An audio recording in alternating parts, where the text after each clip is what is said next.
y'all see that intro, you know what time it is, but you're not used to hearing his voice right away. But I'm back, baby. He gave me the reins. So I'm back in control now. But don't call it a comeback. Been here for years. Shout out to LL Cool J. But no, welcome to Fake Football Analyst. I'm your boy Hollywood Ray with my guy Aaron the Castman. And our newest wonderful addition, Christian Cruz of the Giant Topics. So, fellas, how y'all doing tonight? Doing pretty good, pretty good. Can't wait to talk some football today. We got the draft approaching too, so very excited. How about you guys? I feel like Jaden Smith in the Karate Kid. I just want to go home. Yeah, I'm at work. yeah.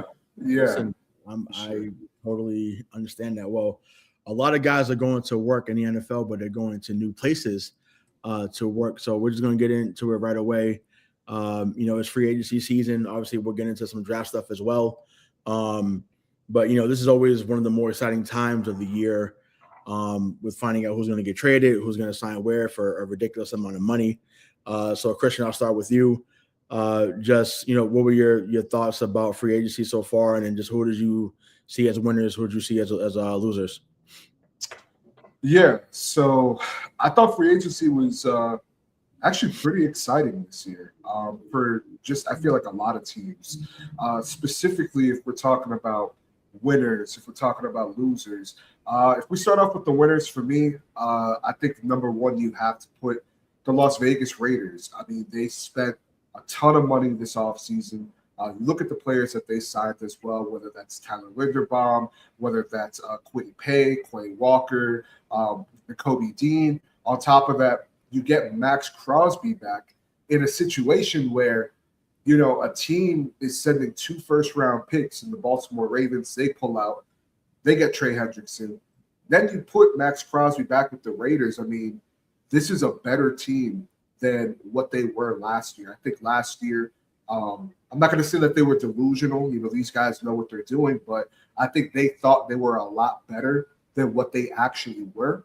But if we're just looking on paper, I mean, you look at the players that they signed, they are a lot better than what they were last year on paper, and especially coaching too. But I really like that. Another winner, I think, is the Los Angeles Rams. Jalen Watson, you get him on a 3-year deal in free agency. You obviously trade for Trent McDuffie.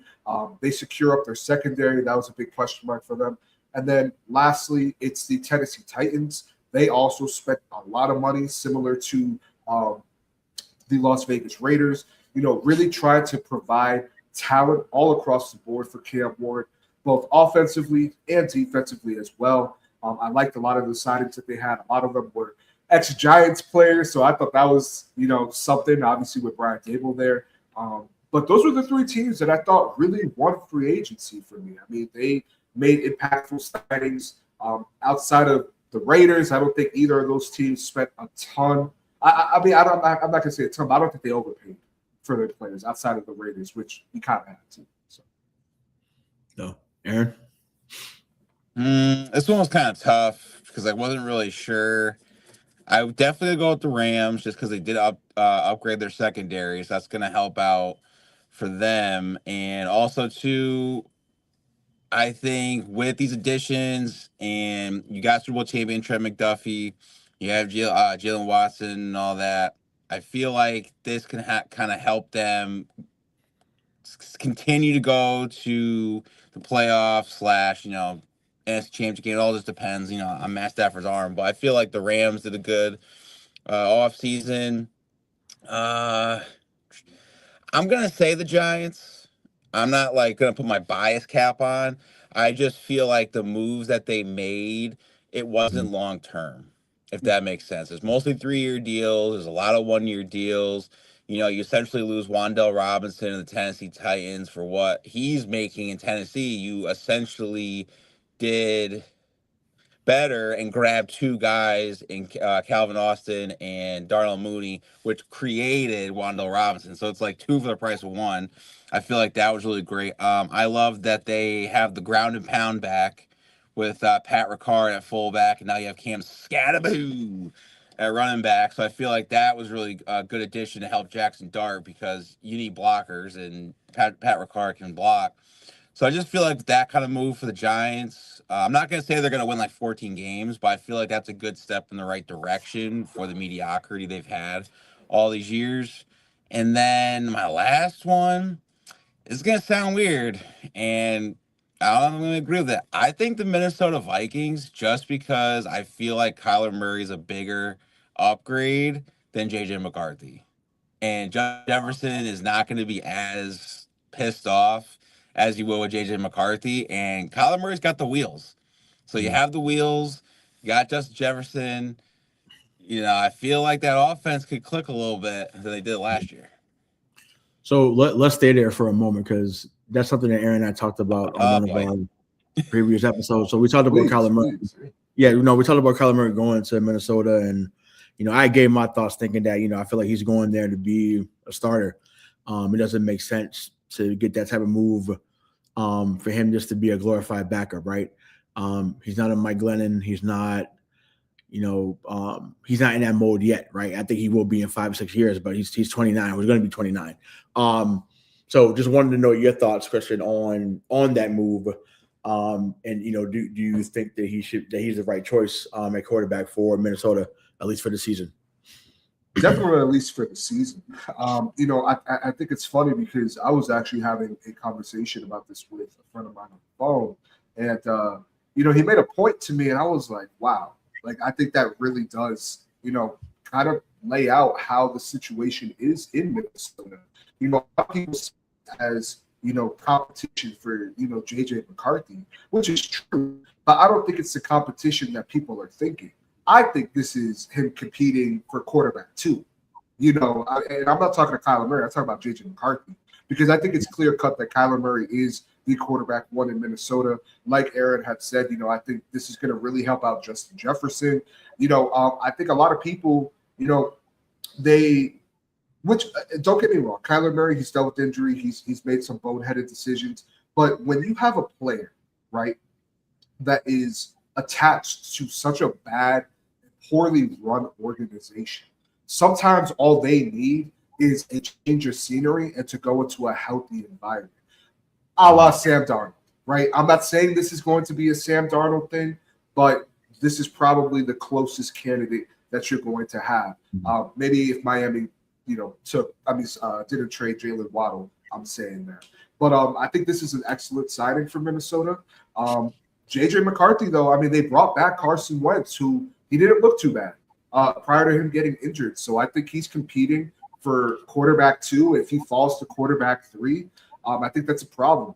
I wasn't the biggest JJ McCarthy fan, even coming out of the draft. I thought he was a very limited quarterback. And I really do think that Kevin O'Connell, he's been able to do wonders with lesser tier quarterbacks. So having Kyler Murray,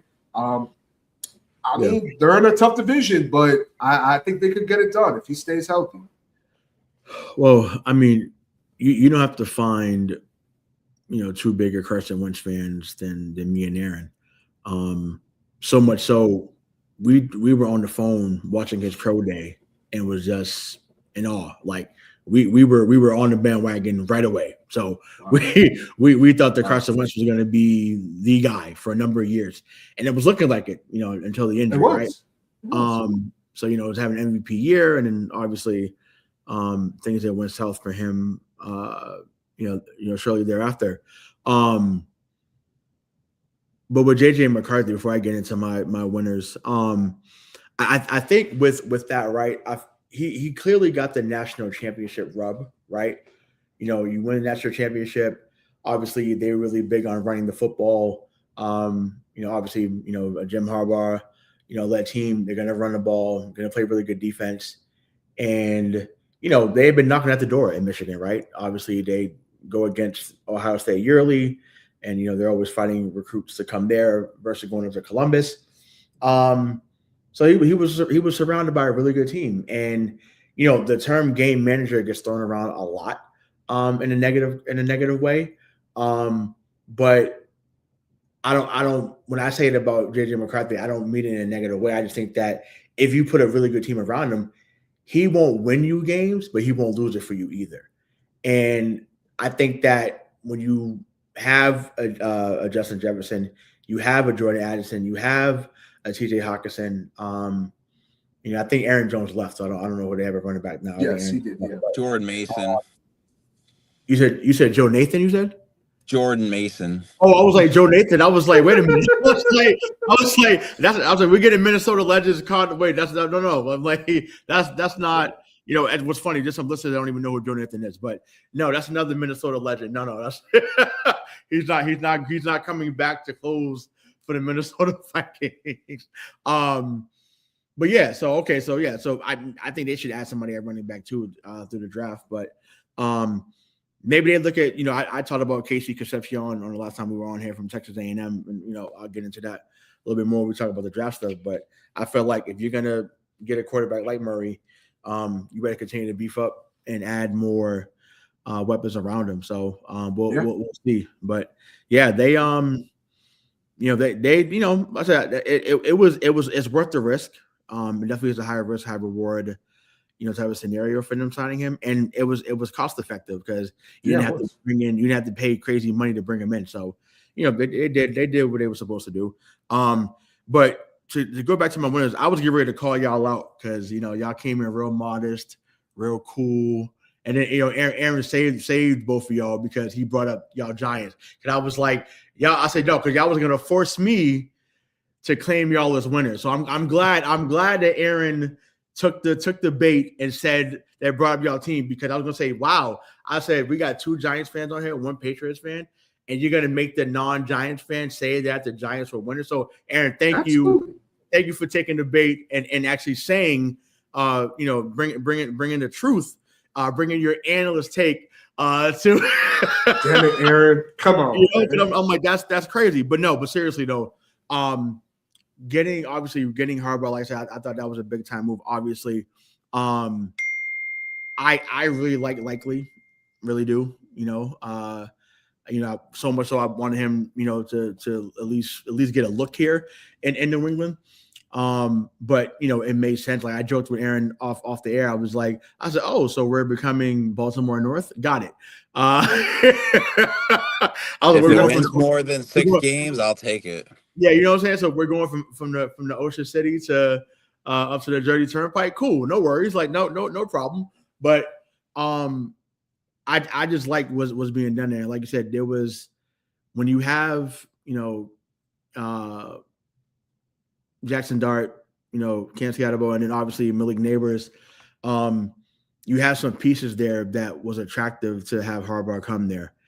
And once again, both of our teams were in similar situations, right? Needed to change that coach. Believe you have the guy quarterback, but you need someone that can usher in a new regime. And Harbaugh's not 75, otherwise 61 or 62. I don't think he's lost his fastball, but I do think it was time for him to leave Baltimore. So I think he comes in revitalized, and I once again don't know if you guys will reclaim the NFC East like Aaron was talking about, but I think there's a really good shot for you guys to do what we did this year, and be a team that for the first few weeks catch by surprise, and it's like, oh well, it's no longer a surprise. It's belt to ass, and now when you come back into the Meadowlands, you got to come see us, type thing. So but once again, that's as nice as I'll be until September. Unless you guys have another good draft. But I'll give my analyst take about how good the draft was if we if we had that moment. But I'm choosing to be nice and kind here. But my other 2 winners, the Dolphins are a winner. Anytime the Dolphins are winners, bro. Anytime you get rid of Tua Tagovailoa, I don't care what the dead cap was, the dead cap, a live cap, whatever cap, no cap, I don't care. Whatever word you want to use. I am proud and I am happy that they chose to say, you know what, we're gonna let you go, Tua, because you shouldn't have gave him a 4-year, $212 million deal. What are we doing? Are you crazy? And Aaron, we talked about this at the beginning of the year. I said, there's no way. It's like, no rock me. No, it's like, no way. There's no way that they was gonna do anything substantial with him at quarterback. Once again, Alabama quarterbacks don't do well in the NFL. They just don't, and that's not, And once again, yes, we know. Like, what about Jalen Hurts? My man's out here throwing picks to Logan Paul. I rest my case. Cut it out. Cut it out. Clip that, Aaron. Clip that. He's throwing interceptions to Logan Paul.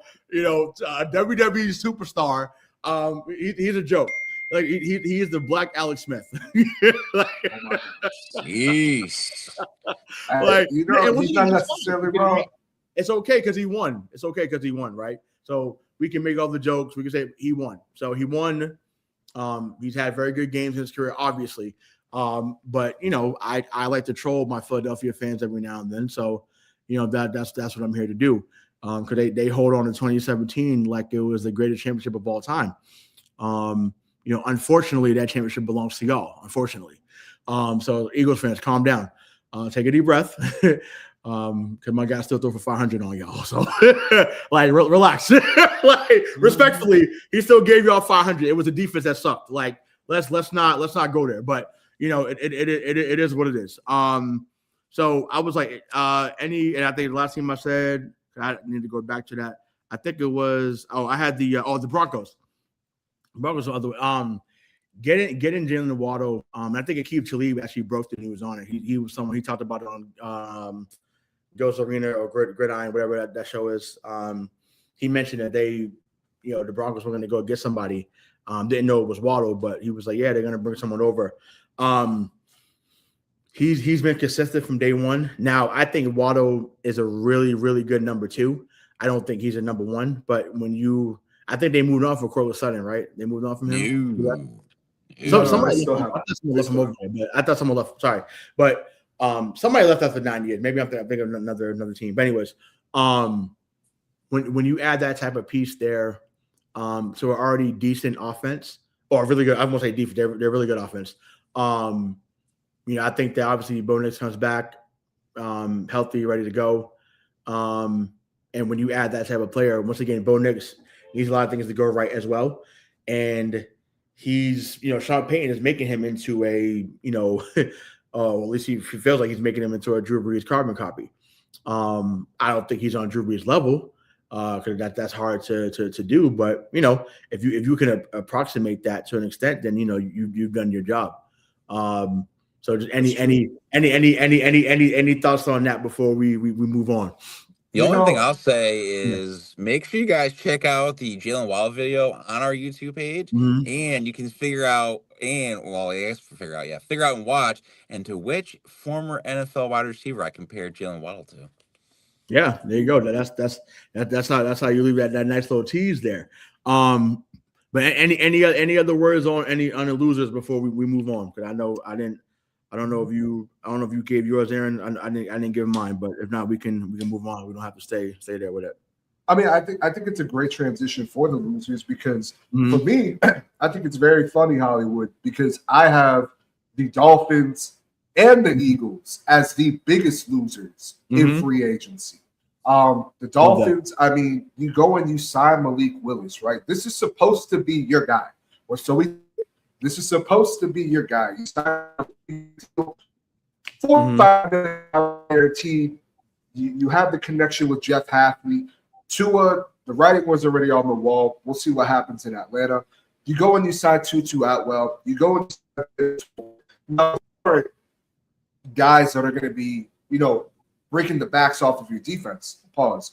But they're not scrubs either. You know what I mean? They're not scrubs. So at the time, having Jalen Waddle, I wouldn't be shocked if that was a selling point to Malik Willis. Because if you take Jalen Waddle out of the equation and you're Malik Willis and you're saying to yourself, do I go to Miami where I don't really have a number 1 wide receiver?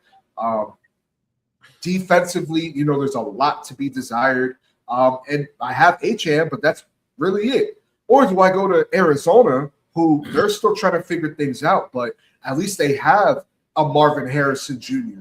At least they have the Wilson kid who stepped up in Marvin Harrison Jr.'s place down the stretch. I mean, they have pieces. McBride too, McBride as well. So it's like I felt like that was a selling point. And now with Jalen Waddle gone, I mean, if you're Malik Willis, obviously you're happy because you got the contract. So it's like, I don't give a fuck. But like at the same time, it's like, what are you setting your quarterback up with? You're gonna go and draft a wide receiver in the first round with one of those first round picks when you had arguably one of the better wide receivers in the league, and you could have still taken a wide receiver in the first round if you wanted to. So I don't really know what Miami is doing. They're trying to tear out the foundation and build it from the ground up. But to transition to the Philadelphia Eagles, I mean, your free agency primarily being Jalen Phillips, who I think is probably their best edge rusher on that defensive line, which isn't saying much because their edge room isn't that great to begin with. They lost Sweat Arizona Cardinals in free agency. So you lose Jalen Phillips, and your free agency is what? Dameon Pierce on a one-year deal, who he's not the same Dameon Pierce that we've seen in his rookie year with the Texans.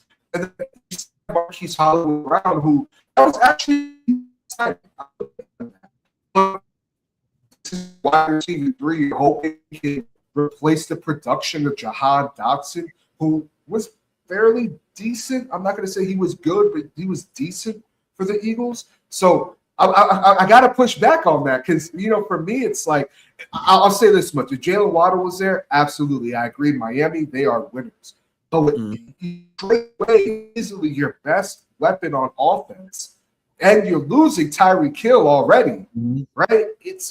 You're setting the quarterback up for failure. So in me, I'm kind of like, is Malik Willis the transition quarterback? Are they going to go all in next year to get one of these guys in the upcoming Malik Willis? Then his cap hit is manageable. He could be that 1 year transition for the rookie. I don't know.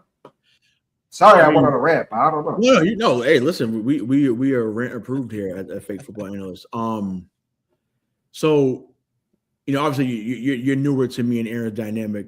We are master trollers when it comes to certain teams. So, yes. I see. Okay, damn it. Yeah, analyst wise, yes. Like when you lose that much, absolutely. But just on Tua alone, forget everything you said was spot on. Losing Waddle, losing Hill, yes, that is true. But just at the fact that you let Tua Tagovailoa go, I'm sold. You I get it. I mean, it's good. And listen, it's good for Miami. The writing was on the wall. It's good for your Patriots. I mean, we'll see how Malik plays out, but. Yeah, I don't understand it.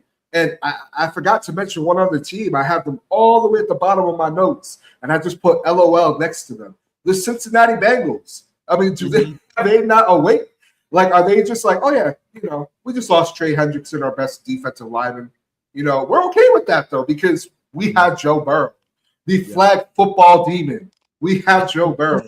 Like, I don't understand. Like, I don't get it, man. Right. But that's the thing, though. It's like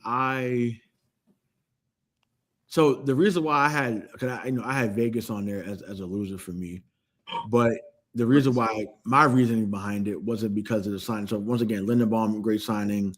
Like you said, Nicole Medina, all the guys you named. But for me, I'm thinking if you have a disgruntled star, and I'm like this across, so it's not just for football. I'm like this with basketball, baseball, whatever. Like, if you have a disgruntled star and you choose not to play him in the last few weeks, he's out there playing with his daughter, playing handball, playing basketball, whatever it was. There's some things behind the scenes that's getting broken up as far as the professional relationship. How do you not find another suitable partner, right? If fine, Baltimore backed out, cool, whatever, fine. But to me, as quickly as Baltimore pivoted, to me, that means they had Trey Henderson line. That was in their mind regardless. Because they could have said that we're devastated, we're not going to do anything, but they had him in their mind already in the back pocket. I think their goal was to get both, honestly. I really do. I think they was looking to get both guys, honestly. It just didn't work out that way. But, Aaron, what are your thoughts? Well, Anderson didn't want to be there. So Aaron, you sound like a Decepticon right now. Right. We can't Oh, okay. understand. Well, yeah, Aaron's gone full Transformers on us from where he's Age of at apparently. Ultron. But you're saying that Trey. I think you were saying that Trey didn't want to be there. I mean, Can you blame him though? I mean, no, I don't. I don't blame Trey at all. I mean, they had more than enough time, Hollywood and Aaron, when he comes back. They had more than enough time to get a deal done. They're being cheap, which is what they're historically known for doing, and they lost their best defensive lineman. Now, hopefully, Shamar Stewart can get his act together and, play like the player that they drafted him to be. If not, that's going to be honestly, I feel like a huge stain on that regime, because you signed someone, you drafted someone who you can make an argument should not have been drafted where he was drafted, probably should have fell lower. And then there was, language in his rookie contract that there was pushback on, and that got dragged out. So, for me, the Bengals, I think the situation's a little different for the Raiders, because when we're talking about Max Crosby, right? I think Max, right? I think he wants to be a Raider, but I think that he was disgruntled with obviously them shutting him down, which from an organizational standpoint made sense, right? But I think, Geno's not playing to the level that they thought they were going to play, that they thought that he was going to play at, right? Defensively, he's having no help on that defensive line outside of he's not on the defensive line, but Devin Lloyd. Oh my God, not Devin Lloyd. What am I talking about? It's oh my goodness, he was from Tampa.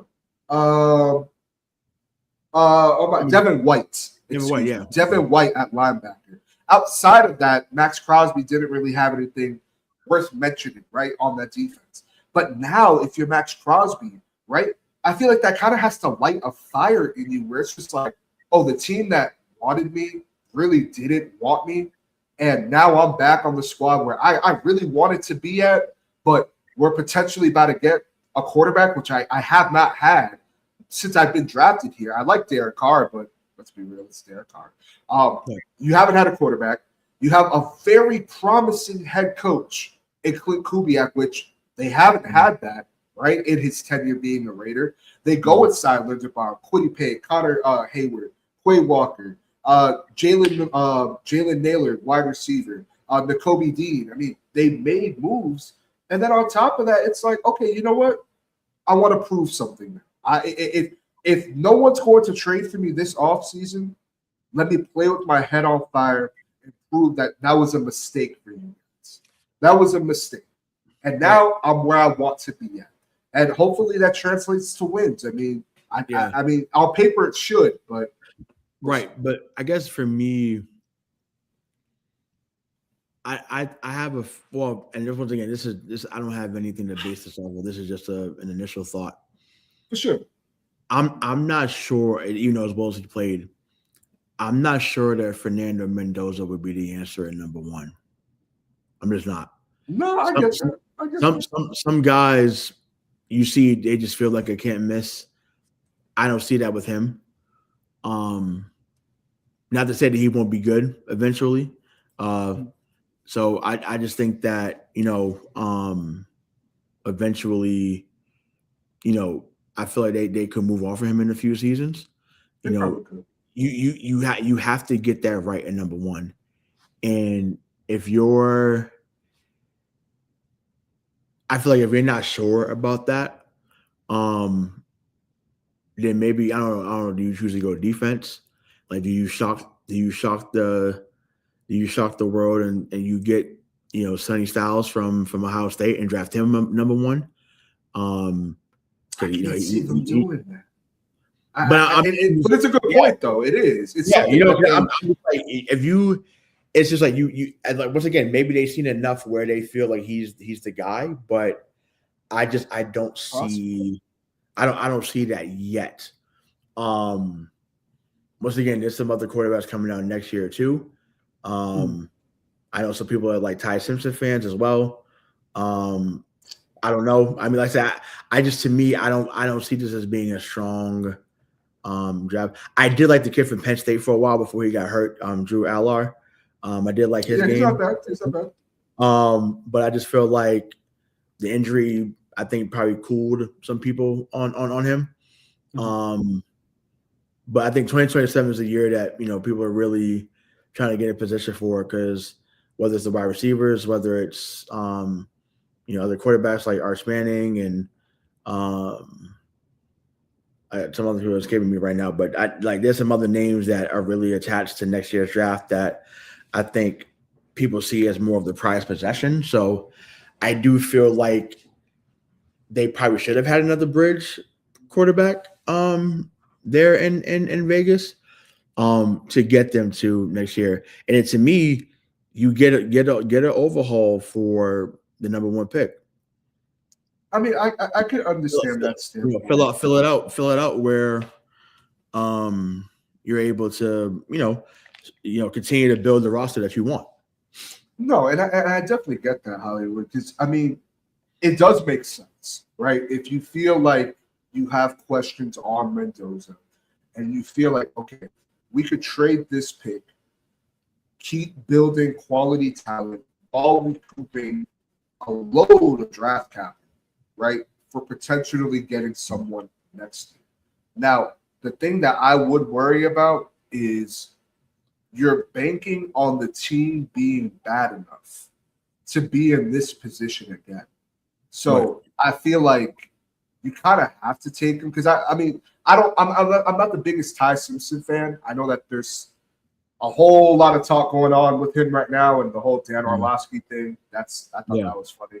But I think with Mendoza, I think if we could talk about his tangibles, we could talk about him in the college football playoffs. I feel like he has that in, right? And I think pairing him with Kubiak, who, when you look at the quarterbacks that Kubiak, just as an offensive coordinator, right, that he's had to be around and he's helped coach up. I mean, I feel like Mendoza should be in good hands, but I also think, when you have Ashton Genty behind you, right, and you sign Linderbaum, right, I feel like if we could even just get similar production to what Seattle got last year, because the Raiders don't have a terrible offensive line. There's some pieces, they were a little injured last year, but you still had Genty. I believe he had, it was 5 rushing yards after contact. So I mean, if he's having those numbers, and that's without them bolstering that offensive line, I feel like that should relieve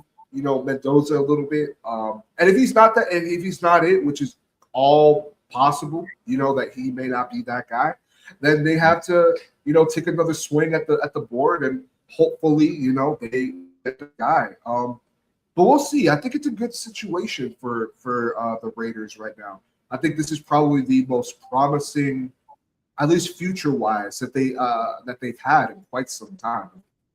Right. Yeah. I mean, once again, when you have the number one pick, when you have as much money as they had, it leaves a lot of room to be optimistic. But we talked about our teams, where they were a couple of years ago. It's hard to build all through free agency. Not to say that Vegas isn't a destination spot, because I don't know why folks wouldn't want to go there. But the Raiders have perpetually been stuck in football purgatory for a long time. Yeah. And people will talk about the Tucker rule. And every time people bring that up, I say, okay, I feel you. I understand that. And some fans remember, some fans don't, but I do, because I don't forget much, and especially when it comes to sports. I said, well, can y'all tell me what happened the next year? I said, we harp on the Tuck rule, and that changed history. I said, can you tell me what happened the next year? But if you don't know, I'll tell you. I said, my Patriots went 9-7, right? Missed the playoffs, right? The Oakland Raiders got to the Super Bowl pretty easily. They got there, but they got smoked. Have sniffed the sense. So you can blame Bill, you can blame Tom, you can blame Robert Kraft. Blaming the wrong Bill. Blame Bill Callahan. Yeah, I mean the Raiders. I mean they have a history. They have a history, but you're right. Just saying. So I'm just like, but maybe this is the most optimistic they've been since they had Jamarcus Russell at one, who I thought was going to be a stud. And that's what I'm saying. Like, I thought Jamarcus Russell was can't miss, right? Mm-hmm. So obviously been wrong before, we'll be wrong again on the show and any other platform I'm on. We'll be wrong many times in the future. But Jamarcus Russell was someone I thought was the guy. Had the arm talent, could run, do all that, but just didn't apply himself and to the mental part of the game. He legit relied on his physical tools, and it cost him. But that was a cast of characters on that team as well. So they were doomed from the jump. And you may appreciate this reference. I know Aaron would if he was on there. I hope that Fernando Mendoza does well. I do. Once again, as a fan of football, I love what they did at IU. Great. I hope that he does well. I rather him be closer to an all-time great than what I think he may be, which is like another version of Brock Osweiler. I don't want that to happen. Because he's another 6'5" guy, 6'6" guy. You're like, and you get enamored by their stature. You get enamored. You're like, oh my God. The 6'6" can sling it, can run. And it's like, okay. We've seen those guys. We've seen those guys before come in and physically have it all there. But then whether it's here, it's missing. Whether it's here, it's missing. And once again, I think he has that part. So that helps because you go into Miami and you win at their house to win the national championship game, even though everybody was 25 on their team. You know what I'm saying? So I get it, but it's just like everybody's a grown man in the NFL. Everybody's a grown man. And everybody's playing for the spot because they don't know when the next opportunity is going to come. So can you adjust? And so, he'll find out. He'll find out. If he goes to Vegas, he'll find out.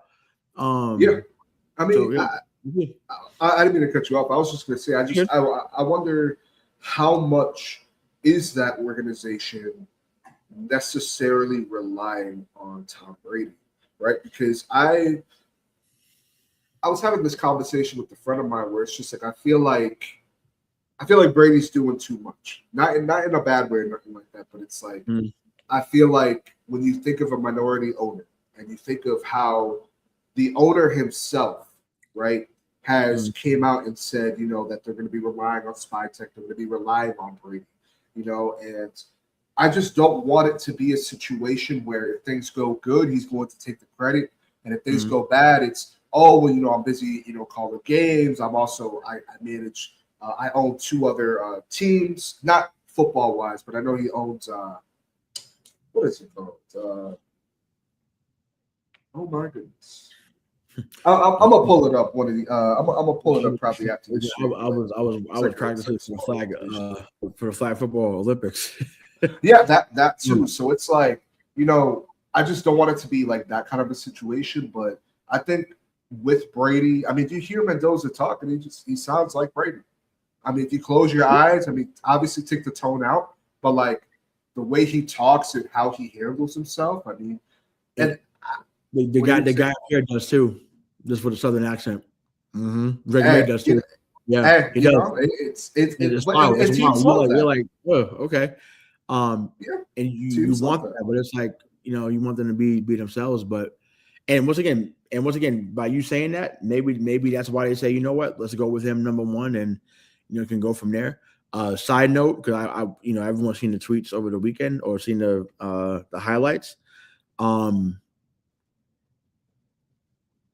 It's a shame that Brady looks that good at 48 years old. Flag football or not, still swinging it. Still, so like that's throw to Diggs, which I was like, Patriots fans, I know, because Lord, if once again he went in the fifth round. We were in the fifth round, 2015. Like, well, granted, we still got two more after that, but man, he didn't have a guy like Diggs on the outside. It would have been Cooks, but Cooks got, Cooks had a good year. He just got rocked in the Super Bowl. But man. Like I just seen that, I was like, man, what could have been? What could have been? Right. But he was out there slinging, and I'm just like, if he felt like it, just to mess with people, he absolutely could come back. Probably needed another 4 weeks after the preseason just to get his body right. But he could come back right now, get you close to 2,000 yards, maybe 10 to 15 touchdowns easily. And I think more than that. I no, hope right, I'm not but exaggerating. I'm trying to temper like him being 48, like that. That's he's about to that's a lot. And ironically, the oldest quarterback played for the Raiders and George Blanda many years ago. So it's like, man, but once again, player development in the NFL, y'all should be ashamed. Yeah, Like, I mean, it definitely does speak to the player look that good and better than some of y'all quarterbacks in the league right now. Phillip Rivers should not have looked as good as he looked coming back 5 years off the couch, literally off the couch. Like insane. No, you're right, and that's a whole other conversation with the development of quarterbacks in the NFL. Because when you do look at Brady, I mean, even his last year in the NFL, he still looked good. They just had a bad running attack. Their offensive line wasn't that good. Chris Godwin was dealing with injuries as well, and Evans here and there. Despite Mike Evans still being able to play for a couple of years after Brady retiring, you're absolutely right. He can come in, and I think he can be top 12, maybe top 11. Right, If I'm which being is honest. and that's wild. That's insane. But that's the thing though, because coaches are hired to get fired, you essentially have to hit year 1, year 2 at the most. You have to, because if not, then your job is on the line. And unless you work at Pittsburgh, or even Cincinnati with Marvin Lewis all them years, your job is on the line. And it sucks because you're like, man, like I just wanted, to see if we can grow all together. But the NFL says it's not for long sometimes. Yeah. And you're right. you have to be ready in order to do that. So but I want to stay there with the draft, because obviously we talked about who's at the top. The Raiders are one, and a lot of guys had a lot of good combines, but we'll just keep it specific to our team. So every team has their needs and what they may need, but what would you want to see the Giants do with some of their picks?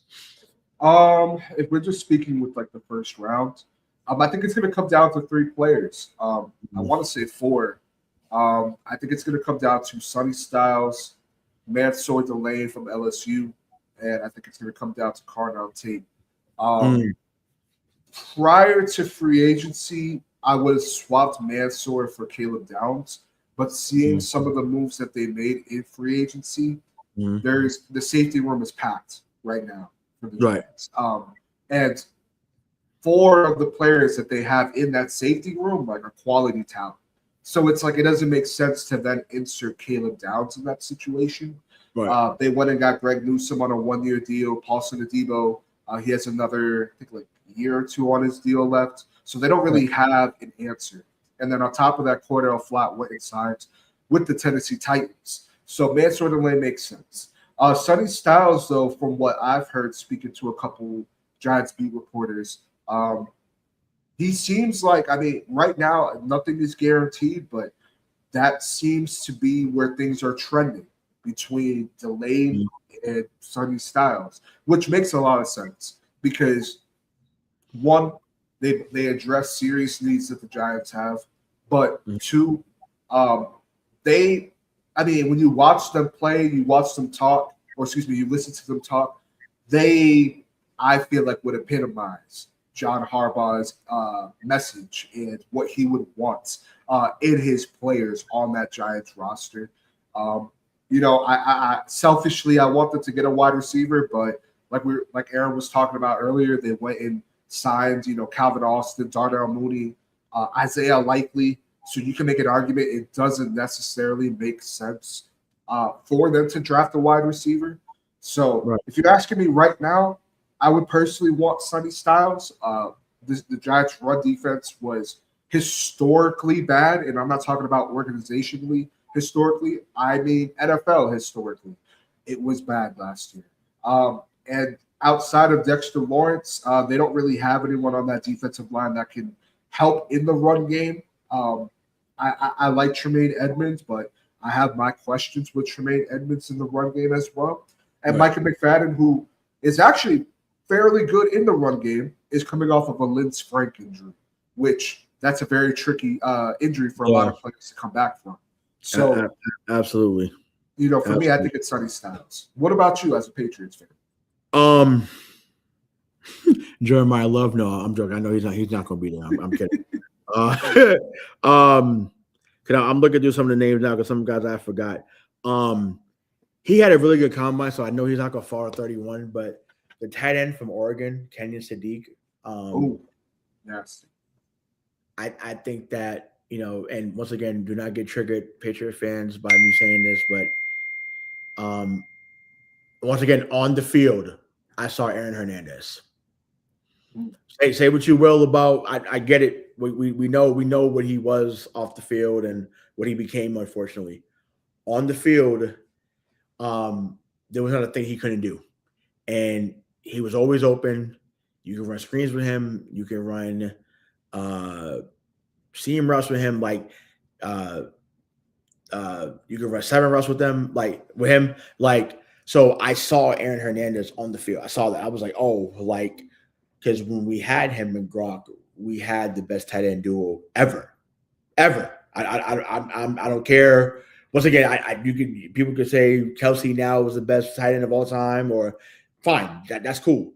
But when them two played for them 3 or 4 years together, that was the best duo we had ever seen. And once again, I'm taking my 87, but once again, biased. But if you pick Kelsey, I get it. So Kenyon Sadiq was one. I really like Casey Concepcion out of Texas A&M. I just think that he's Diggs 2.0. I really do. A little bit quicker, maybe not as strong as Diggs, but like has the route tree, has the separation. So that's 2, and then a third guy, only because I know they may go defense there.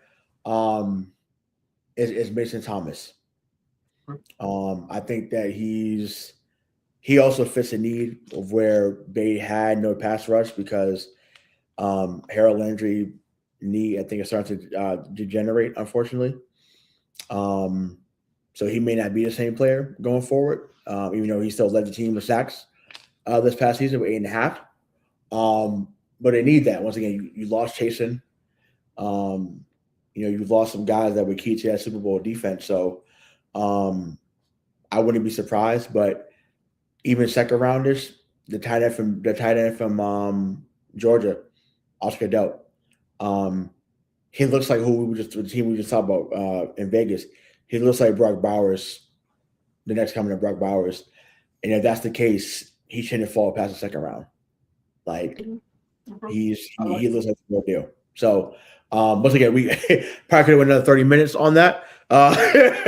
Well, I'm not going to, but like I said, when we have all 3 of us back, we'll do more of a dive as the draft approaches. I have some cool ideas to talk about the draft around just with players we've been looking at, who's the worst draft picks of all time for our teams or just in general.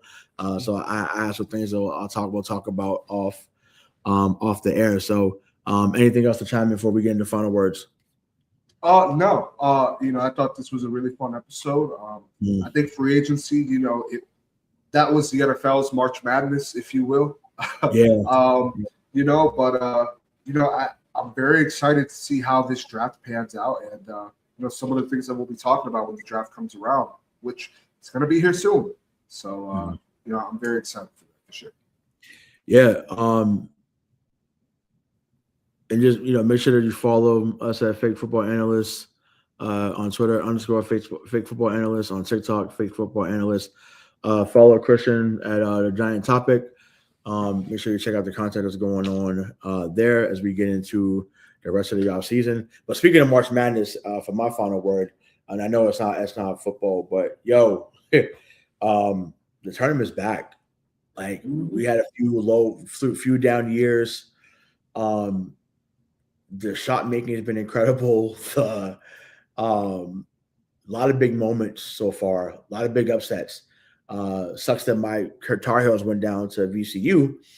But man, like it's been a ride, and it's been fun to see that type of competitive basketball being played, which reminds us of why people love college basketball so much. So, kudos to the tourney getting it right for the most part, who they got in there. Everyone's playing their behinds off, so you love to see it. But yeah, just continue to watch us. We got more content on the way. But as always, Black Lives Matter, not just when it's convenient for you. So he's Christian Cruz. I'm Hollywood Rashawn Buchanan. We did have Aaron Cass, but he had to step off. But we'll see when we see you. Peace. So.